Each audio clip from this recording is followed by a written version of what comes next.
So guys మా పండు మాత్రం న్యాచురల్ ప్యూర్ వాటర్ అయితే తాగబోతుంది ఈరోజు. కింద పడుతుండే నా కాలు చూసారి ఇటుమాయా నడు నువ్వు నీళ్ళాకపో.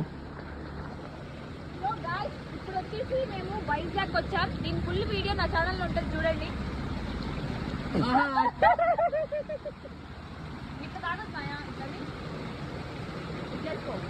ఓకే అంటే ఇప్పుడు మీ అందరికి తెలిసిన ఏంటంటే పైన కూడా జనాలు నివసిస్తారు. ఆయన కడుక్కున్న వాటర్ అంత రోడ్లో మింగిస్తుంది అనమాట.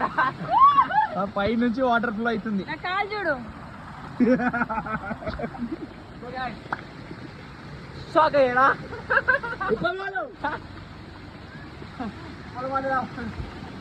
షాక్ అయ్యారా? అంటే ఇంకా తిరుగు. Right 3, 2, 1 action. షాక్ అయ్యారా? సో గైస్ ఇంకా చాలా వీడియోస్ అయితే మా వీడియోలో అప్లోడ్ అవుతాయి చూడండి.